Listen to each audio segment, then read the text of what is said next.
வணக்கங்க, நான் விஜயலட்சுமி பாட்டி பேசுகிறேன். இப்போ வந்து ஒரு சும்மா கொஞ்சோண்டு இந்த பிள்ளைங்க சாயந்தரம் வந்தோன்னே வேறு மாதிரி ரைஸ் கேட்டது.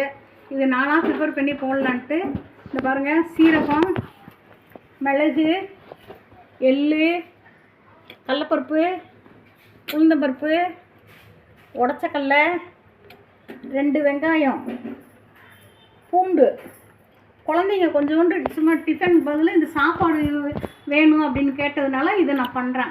ஃப்ரைட் ரைஸ் மாதிரி கேட்டாங்க, அதுக்கு நான் இந்த ரைஸை பண்ணி ரெடி பண்ணி போட்டு இந்த பாருங்கள், இது எல்லாத்தையும் நல்லா வறுத்துட்டு பவுட்ரு பண்ணிக்கிறணும். கொஞ்சம் கொஞ்சம் ரெண்டு பேருக்கு சாப்பாடுக்கு குழந்தைங்களுக்கு நான் ஒரு 1/2 ஸ்பூனு காரத்துக்கு தகுந்த மாதிரி மிளகு போட்டுக்குங்க, 1/2 ஸ்பூன் சீரகம், 1 ஸ்பூனு வந்து உடச்சக்கடலை, பொரியல்லன்னு சொல்லுவாங்க, உடச்சக்கடலைன்னு சொல்லுவாங்க. எள்ளு வந்து 2 ஸ்பூனு எள்ளு. இந்த பாருங்கள், இந்த எள்ளு 2 ஸ்பூனு, இது 1 ஸ்பூனு, ஒரே 1 ஸ்பூனு, இந்த உளுந்து 1 ஸ்பூனு. இது எல்லாமே இந்த சளி இருக்குது பார்த்தீங்களா, சளி ரொம்ப இருக்கிறதுக்கு இந்த சளிக்கு இந்த இந்த இந்த மாதிரி இந்த மாதிரி செஞ்சு கொடுத்தா அந்த சளி சட்டுன்னு அப்படியே இறங்கும். இந்த பாருங்கள், இது எல்லாத்தையும் அடித்து போட்டு இந்த நான் பண்ணியிருக்கேன் பாருங்கள். இந்த பாருங்கள், ஆவி பறக்க இந்த பாருங்கள்,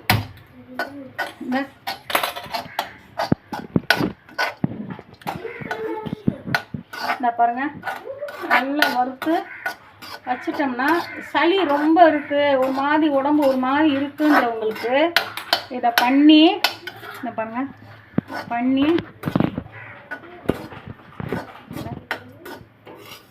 கருவேப்பிலை போட்டு நல்லா அந்த பவுடரை போட்டு வெங்காயம், கடுகு, கடலப்பருப்பு, உளுந்தம்பருப்பு, பூண்டு இதெல்லாம் போட்டு நல்லா வதக்கிட்டு கொஞ்சம் தட்டி போட்டு வதக்கிட்டு அந்த பவுட்ரு சொன்னேன்ல, அந்த பவுடரை நான் நுணுக்கி வச்சுருக்கோம்ல, சாப்பாடை போட்டு நல்லா வதக்கிட்டு நெய் ஊற்றிக்குங்க, அப்போ தான் டேஸ்ட்டாக இருக்கும். நெய் ஊற்றி வதக்கிட்டு அப்புறம் அப்படியே அது மேலே அந்த பவுடரை போட்டு தூவி இறக்கிடணும். அவ்வளோ சூப்பராக இருக்குங்க பிள்ளைங்களுக்கு கொடுக்குறதுக்கு. அவங்களும் சந்தோஷமாக சாப்பிடுவாங்க, டேஸ்ட்டாக இருந்ததுன்னு. அந்த பாருங்கள் சாப்பாடு இந்த பாருங்கள்,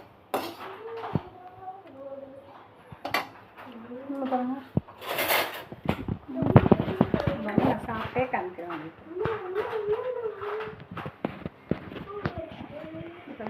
ரொம்ப ரொம்ப நல்லா இருக்கும், சாப்பிட்டு காமிக்கிறேன்.